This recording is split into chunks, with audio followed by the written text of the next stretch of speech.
অক্ষয় শব্দের অর্থই হল যা কখনো ক্ষয়প্রাপ্ত হয় না বা যা চিরকাল অম্লান থাকে।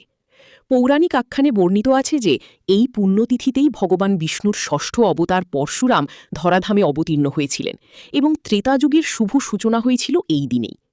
এই তিথির মহিমা এতটাই অপরিসীম যে মহর্ষি বেদব্যাস শ্রী গণেশকে সাথে নিয়ে ভারত পুরাণ বা মহাভারত রচনার মতো বিশাল মহাকাব্যের কাজ এই দিনেই শুরু করেছিলেন। আবার এই বিশেষ লগ্নেই সূর্যদেবের আশীর্বাদে পাণ্ডবরা লাভ করেছিলেন সেই অলৌকিক অক্ষয় পাত্র, যা বনবাসের কঠিন দিনগুলিতে তাদের অন্নকষ্ট দূর করার পাশাপাশি ঋষি দুর্বাসার ক্রোধ থেকেও রক্ষা করেছিল।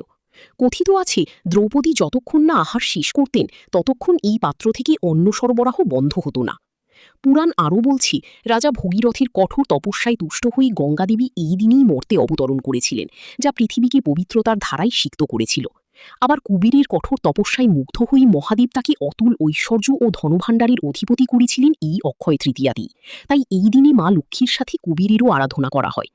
পুরীধামে জগন্নাথ দেবীর রথযাত্রা উপলক্ষে চন্দন যাত্রা শুরু হয় এবং রথ নির্মাণের কাজ এই শুভ লগ্ন থেকেই আরম্ভ হয়। হিমালয়ের তুষার শুভ্র শিখরে অবস্থিত কেদারনাথ, বদ্রীনাথ ও গঙ্গোত্রী যমুনোত্রীর রুদ্ধদ্বার ৬ মাস পর এই বিশেষ খনি ভক্তদের জন্য উন্মোচিত হয়।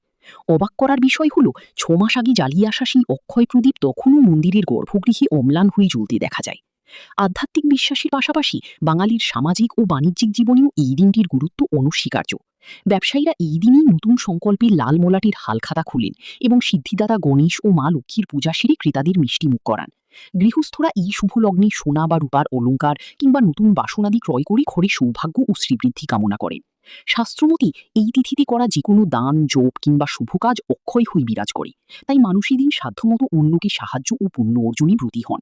সব মিলিয়ে অক্ষয় তৃতীয়া হল এক নতুন শুরুর দিন, যা মানুষের জীবনে সমৃদ্ধি, শান্তি ও নতুন আশার আলো নিয়ে আসে।